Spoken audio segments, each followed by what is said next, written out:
السلام علیکم ورحمۃ اللہ وبرکاتہ۔ الحمدللہ رب العالمین وصلی اللہ وسلم علی نبینا محمد وعلی آلہ وصحبہ اجمعین ومن تبعہ باحسان الی یوم الدین، اما بعد۔ محترم بھائیوں اور بہنوں، حدیث کی معتبر ترین کتاب صحیح بخاری کے ساتھ آپ کی خدمت میں حاضر ہیں۔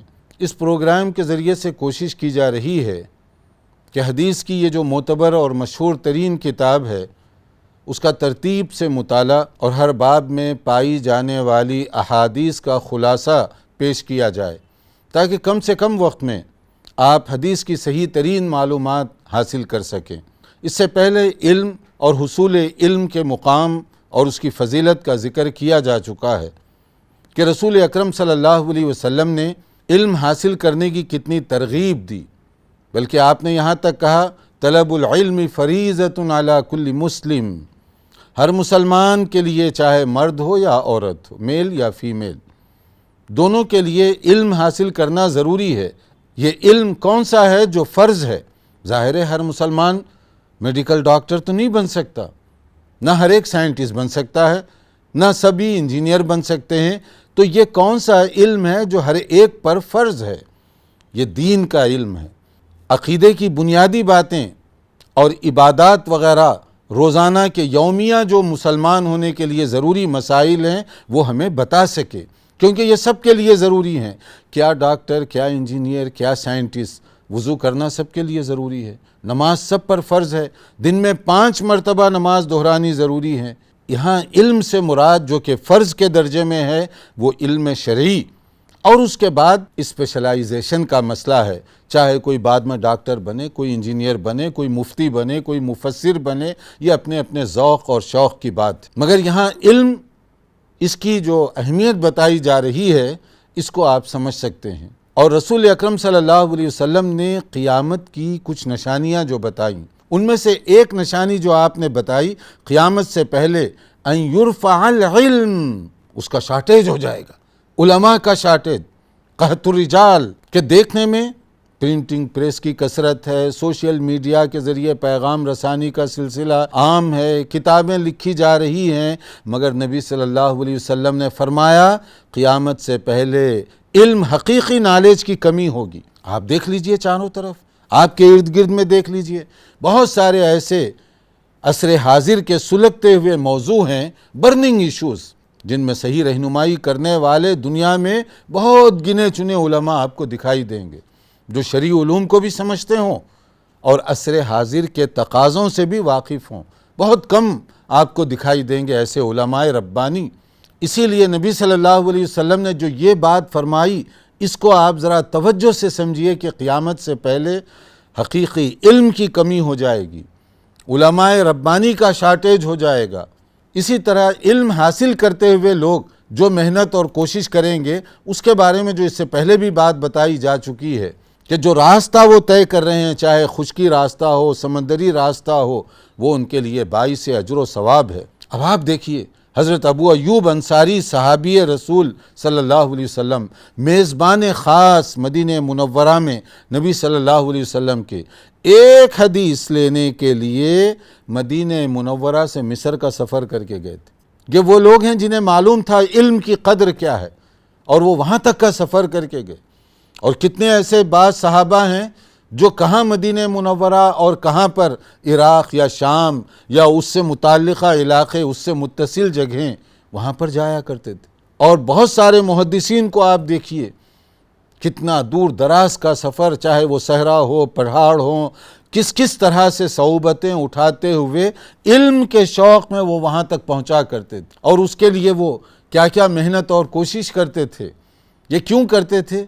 اس لیے کہ انہیں معلوم تھا علم حاصل کرنے کا مقام کیا ہے، اور وہ یہ جانتے تھے کہ علماء ربانی اگر وہ علم حاصل کریں تو اس کا فائدہ کیا ہو سکتا ہے۔ بلکہ حضرت عمر رضی اللہ تعالیٰ عنہ جب مدینہ منورہ تشریف لائے، ان کا جہاں پر بھی گھر تھا، وہاں پر انہوں نے اپنے پڑوسی کے ساتھ ایک باری مقرر کی تھی۔ علم کا شوق دیکھیے، ایک باری کیا مقرر کر رکھی تھی، ایک دن یہ کام کاج پر جاتے حضرت عمر رضی اللہ عنہ اور اپنے پڑوسی کی یہ ذمہ داری ہوتی، آج کا دن تم نبی صلی اللہ علیہ وسلم کے پاس گزارو مسجد نبوی میں، اور جو کچھ بتایا جائے، جو باتیں سکھائی جائیں، وہ شام میں آ کر مجھے بتا دیا کرو، اور پھر دوسرے دن میں مسجد نبوی میں گزاروں گا پورا دن، تم کام کاج کے لیے چلے جاؤ، اور رات آ کر پھر میں بتا دوں گا جو کچھ ہوا۔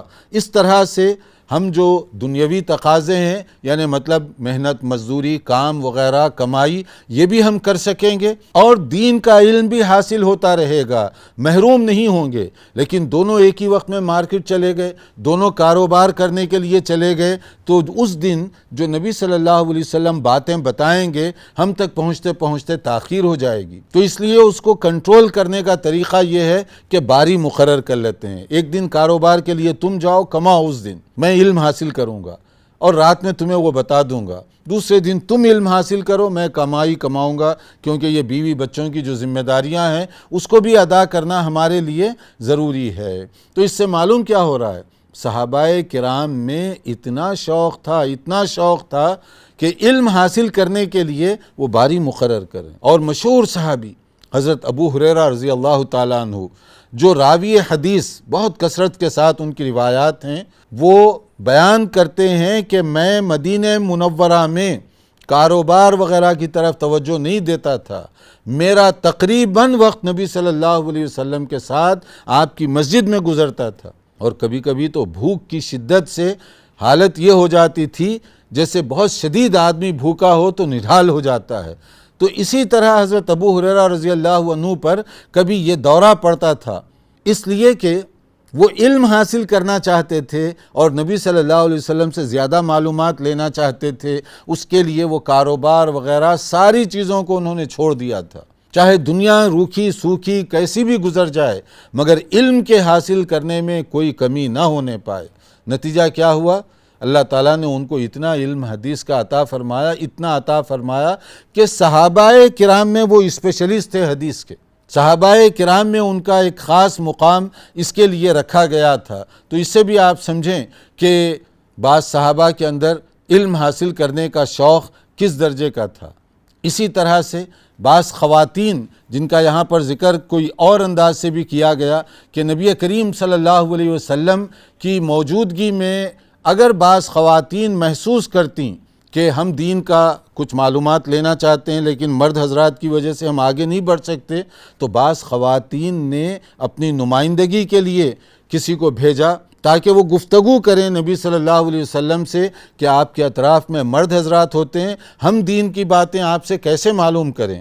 جنرل باتیں تو ہم سن رہے ہیں، مگر کچھ خاص مسائل ہوتے ہیں، کچھ خاص ایشوز ہوتے ہیں، تو نبی صلی اللہ علیہ وسلم نے ان کا احترام کرتے ہوئے جذبے کا ان کے لیے الگ وقت مقرر فرما دیا تھا کہ اس میں تم لوگ آ کر اپنے مسائل پوچھ لیا کرو۔ دیکھیے شوق سیکھنے کا، سکھانے کا، تکلف نہیں۔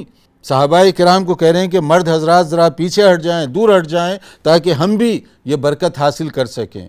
اور نبی صلی اللہ علیہ وسلم بھی خواتین کا کس درجے اہتمام فرماتے، کیونکہ وہ دور تو مائک کا یا لاؤڈ اسپیکر وغیرہ کا تو تھا نہیں، گفتگو عام طور پہ ایسے ہی ہوتی تھی بغیر کسی مائک وغیرہ کے عموماً۔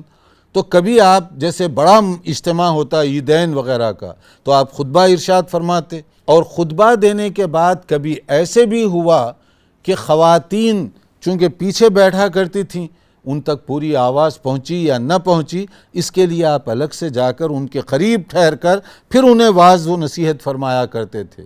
یعنی گویا کہ ہمارے نبی صلی اللہ علیہ وسلم کی ڈبل تقریر ہوتی مردوں کے لیے، اور پھر کچھ حصہ فَوَعَظَهُنَّ وَأَمَرَهُنَّ بِالصَّدَقَةِ، آپ صلی اللہ علیہ وسلم وہاں تشریف لے گئے اور قریب جا کر آپ نے واعظ و نصیحت کی کچھ باتیں ان سے کی، عورتوں سے، اور پھر انہیں صدقہ و خیرات کرنے کی ترغیب بھی دلائی۔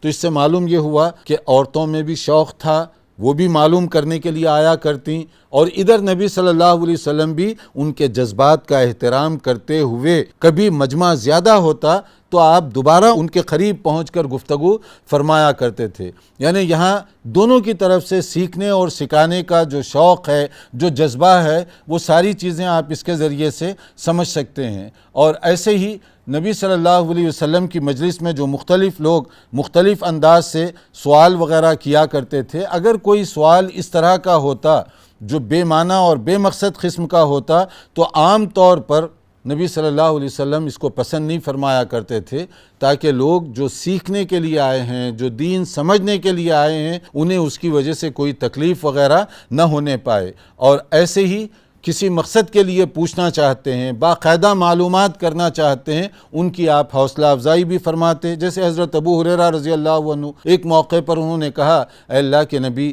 صلی اللہ علیہ وسلم، آپ کی بہت ساری باتیں میں سنتا ہوں لیکن کچھ بھول بھی جاتا ہوں۔ تو نبی صلی اللہ علیہ وسلم نے ان کے جذبے کی قدر کی کہ وہ یہاں پر دن بھر پڑے رہتے ہیں، اور کوئی بات اگر بھول جائیں تو یہ بات تو مناسب نہیں ہے۔ تو آپ صلی اللہ علیہ وسلم نے ان سے کہا، تم اپنی چادر پھیلاؤ۔ تو انہوں نے چادر پھیلائی، تو نبی صلی اللہ علیہ وسلم نے جیسا اس میں کوئی چیز چھڑکاؤ کرتے ہیں اس طرح سے آپ نے چھڑکی اور کہا کہ اپنے سینے سے لپیٹ لو اس کو۔ پھر اس کے بعد حضرت ابو ہریرہ رضی اللہ عنہ فرماتے ہیں، اس کے بعد ایسا ہوا نہیں کہ کوئی چیز میں نبی صلی اللہ علیہ وسلم سے سنوں اور بھول جاؤں۔ یہ نبی صلی اللہ علیہ وسلم کی طرف سے ایک خاص عطیہ تھا یا ایک معجزہ تھا، جو حضرت ابو ہریرہ رضی اللہ تعالیٰ عنہ کی میموری اتنی زیادہ شارپ ہو گئی اس کی وجہ سے۔ اور صحابہ کرام کے اندر یہ جذبہ کس درجے پایا جاتا تھا۔ نبی کریم صلی اللہ علیہ وسلم نے جو مختلف صحابہ کو سیکھنے سکھانے کی ترغیب دی، وہاں ایک ہدایت بھی جاری فرمائی۔ ایک ہدایت کہ آپ کے حوالے سے کوئی بات جھوٹ یا غلط پر مبنی نہ ہو۔ اس کی وجہ کیا ہے؟ یہ ہم سب کو غور کرنا چاہیے۔ آپ نے فرمایا، من کذب علی متعمدا فلیتبوأ مقعدہ من النار، کہ کوئی آدمی اگر جان کر میرے نام پر جھوٹ بولے گا تو جہنم اس کا یقینی ٹھکانہ ہے۔ اس کی وجہ کیا ہے؟ اگر کوئی میرے خلاف جھوٹ بولے گا یا آپ کے خلاف جھوٹ بولے گا، یہ پرسنل جھوٹ ہوگا، اس کا نقصان مجھ تک ہوگا یا آپ تک ہوگا یا میرے اہل و عیال پر اس کا نقصان ہو سکتا ہے زیادہ سے زیادہ۔ مگر نبی صلی اللہ علیہ وسلم کے حوالے سے اگر غلط بیانی کوئی آدمی کرے تو غلط بیانی کا نقصان دین کے حوالے سے ہوگا، شریعت کے حوالے سے ہوگا۔ جو چیز دین نہیں ہے آپ اس کو دین میں داخل کرنا چاہتے ہیں، جو شریعت نہیں ہے آپ شریعت بنا کر اس کو پیش کرنا چاہتے ہیں۔ یہ ایک سنگین جرم ہے کہ نبی کے حوالے سے جھوٹ بولنا، اسی لیے اس میں یہ احتیاط ضروری ہے کہ نبی صلی اللہ علیہ وسلم کے حوالے سے کنفرم اگر بات ہو تو آپ بتائیے، اور اگر کنفرم بات نہ ہو تو مت بتائیے۔ اسی سے مسئلہ یہ بھی معلوم ہوا، ضعیف حدیث، موضوع حدیث، زٹلیات، فیبریکیٹڈ باتیں نبی کے حوالے اور نبی کے نام کے ساتھ بیان کرنا، یہ بہت زیادتی ہے۔ بہت سارے لوگ اس میں توجہ نہیں دیتے، کوئی بادر نہیں کرتے۔ بعض تو موضوع باتیں یعنی من گھڑت باتیں، فیبریکیٹڈ باتیں نبی صلی اللہ علیہ وسلم کے حوالے سے، دین کے حوالے سے، فضائل اعمال، فضائل صدقہ و خیرات، فضائل فلاں میں آپ اپنی شریعت سازی کر رہے ہیں، آپ دین بنا کر پیش کر رہے ہیں۔ دین بنانے کی ضرورت نہیں، بنا ہوا اللہ کی طرف سے ہے۔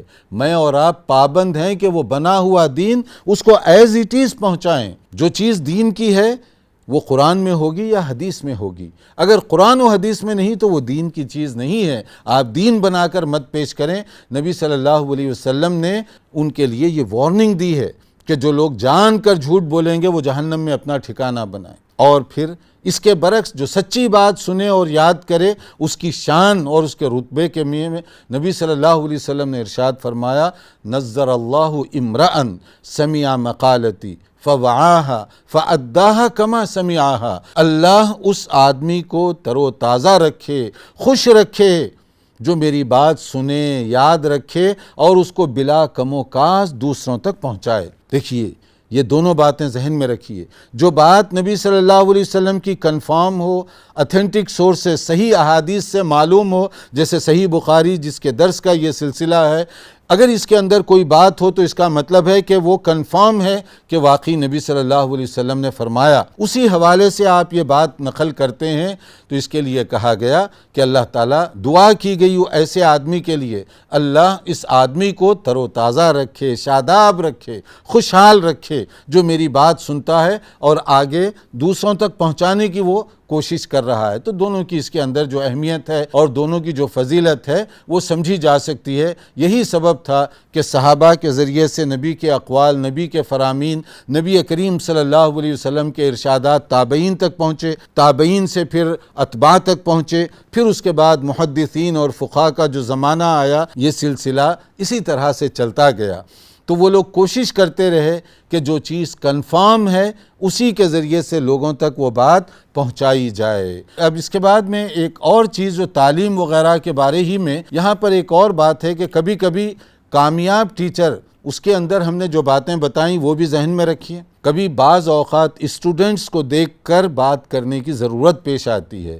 ہر طالب علم ایک جیسا نہیں ہوتا، ہر طالب علم کے لینے کا، پک اپ کرنے کا، آبزرویشن کا انداز ایکول نہیں ہوتا۔ اللہ نے مختلف صلاحیتیں دی ہیں لوگوں کو، تو ٹیچر اگر طالب علم یا لوگوں کی ضروریات کے مطابق اگر گفتگو کر رہا ہے تو یہ بالکل درست ہے۔ اور کچھ باتیں ایسی ہوتی ہیں جو کم پڑھے لکھے لوگوں کے درمیان بیان کی جائیں تو باعث فتنہ بن سکتی ہیں، اس سے بچنا چاہیے، اس سے پرہیز کرنا چاہیے۔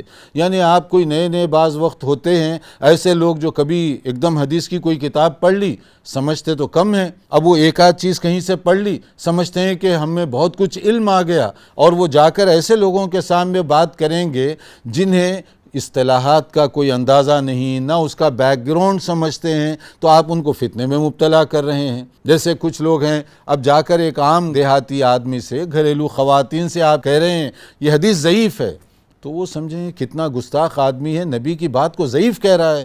اب آپ ایک ایسے آدمی کے سامنے یہ لفظ استعمال کر رہے ہیں، اسے یہ نہیں معلوم کہ صحیح یا ضعیف حدیث کیا ہوتی ہے، اسے نہیں معلوم کہ صحیح کہتے ہیں تو اس کا مقصد کیا ہوتا ہے، ضعیف کہتے ہیں تو اس کا مقصد کیا ہے۔ وہ یہ سمجھ رہا ہے کہ آپ نے یہ لفظ استعمال کر کے گویا نبی کی گستاخی کی، نبی کی بات کو آپ ضعیف بتا رہے ہیں، حالانکہ یہ بات نہیں ہے۔ آپ سند کے حوالے سے گفتگو کر رہے ہیں لیکن آپ کی بات غیر مناسب جگہ پر تھی۔ وہ ایسے آدمی کے سامنے آپ نے بات کی جس کو دین کا کوئی بیسک نالج نہیں ہے۔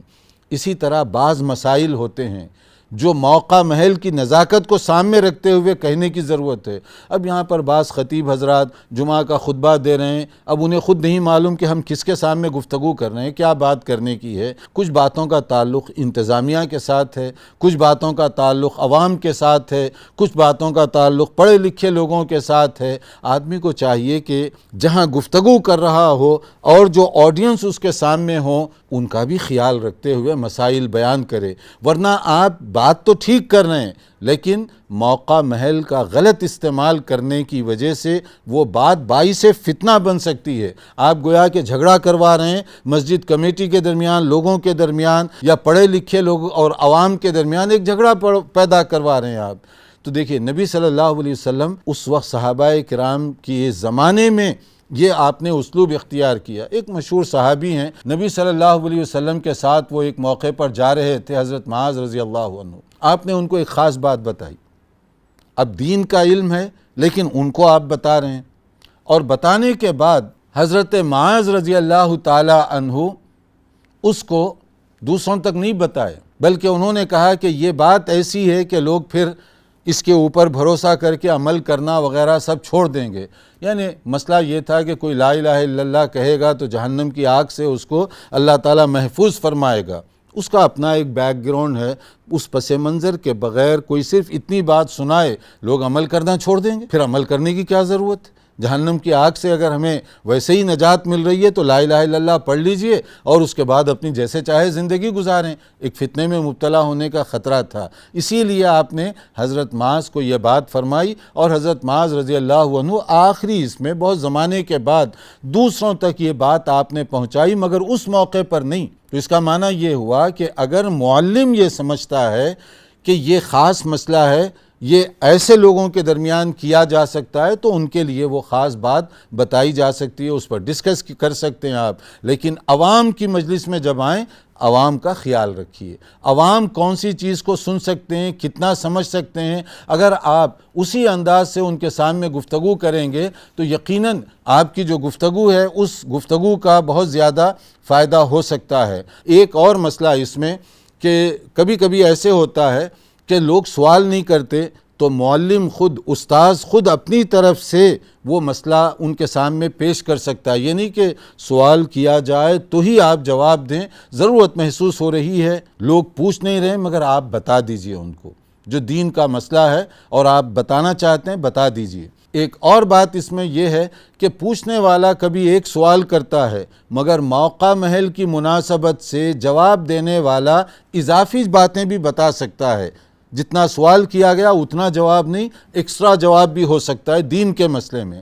جیسے نبی صلی اللہ علیہ وسلم سے مختلف صحابہ مختلف اوقات سوالات کرتے تھے، خاص طور پر یہ جو حج وغیرہ کے مسئلے میں مختلف لوگ، کیونکہ مختلف جگہوں سے لوگ آ رہے تھے، قافلے شامل ہو رہے تھے، اب آپ سے سوال کر رہے تھے، تو نبی صلی اللہ علیہ وسلم موقع محل کے لحاظ سے مختلف باتیں بتا رہے تھے، وہاں پر مختلف ہدایات آپ دے رہے تھے. سوال وہ نہیں کیا گیا تھا. مثلا ایک آدمی پوچھ رہا ہے احرام کیسے باندھوں، اب آپ احرام کے بعد احرام سے پہلے کی تفصیل بھی اس کو بتا رہے ہیں، یہ کرو یہ مت کرو، حالت احرام میں اس طرح رہو اس طرح نہ رہو وغیرہ وغیرہ. تو مطلب یہ ہے کہ جو باتیں پوچھی گئیں آپ صلی اللہ علیہ وسلم موقع محل کی نزاکت کو سامنے رکھتے ہوئے اس سے زیادہ بھی جواب دے رہے تھے تاکہ دوسروں تک بات پہنچے، لوگ بھی حالت احرام میں جو کام کیے جانے والے ہیں اس کو بھی اچھی طرح سمجھیں اور جن چیزوں سے منع کیا گیا اس سے بھی واقف ہو سکیں. تو مطلب کیا ہے، معلم ایک ہمدرد اور مشفق باپ کی طرح سے ہوتا ہے، اور جہاں پر جن چیزوں کی ضرورت پیش آئے وہ اس کی رہنمائی کرتا ہے. اسی لیے جب نبی صلی اللہ علیہ وسلم کے حوالے سے ایک غیر مسلم یہودی نے یہ طنز کیا تھا صحابی رسول صلی اللہ علیہ وسلم کو، آپ کے رسول بڑے عجیب ہیں، چھوٹی چھوٹی باتیں بھی بتاتے ہیں، حتیٰ کہ بیت الخلاء وغیرہ کی باتیں اس کے مسائل بھی بیان کرتے ہیں. تو انہوں نے کہا کہ ہمارے نبی باپ کی طرح سے مشفق و مہربان ہیں، اور ایک باپ جیسے اپنی اولاد کو بتاتا ہے، اور ورنہ بچوں کو کیا معلوم کب نہانا چاہیے، کیسے استنجا کے مسائل ہیں، کھانے پینے کے آداب، سونے جاگنے کا طریقہ، یہ سب ماں باپ تو بتاتے ہیں اپنی اولاد کو. کیوں بتاتے ہیں؟ ہمدردی کی وجہ سے. تو صحابی نے فوری کہا ہمارے نبی صلی اللہ علیہ وسلم ہمارے لیے مشفق و مہربان ماں باپ سے زیادہ حیثیت رکھتے ہیں. آپ جہاں بڑے مسائل بتاتے ہیں، روز مرہ کام آنے والی زندگی کے جو مسائل ہیں وہ بھی ہمیں بتاتے ہیں. تو ہمارے نبی صلی اللہ علیہ وسلم مختلف موقعوں پر جو مختلف نصیحتیں فرماتے رہے، یہ علم کو پھیلانے کا ایک بہترین ذریعہ. تو یہ ساری جو گفتگو کی گئی یہ چیپٹر کے اندر علم سیکھنا، سکھانا، اس کی اہمیت، اس کو پھیلانا دوسروں تک، اور اس کے آداب، اس سے متعلق مختلف چیزیں بتائی گئیں. اس میں ہمیں علم کے سلسلے میں زیادہ سے زیادہ توجہ دینی چاہیے. اللہ تعالیٰ عمل کرنے کی توفیق عطا فرمائے. والسلام علیکم ورحمۃ اللہ وبرکاتہ.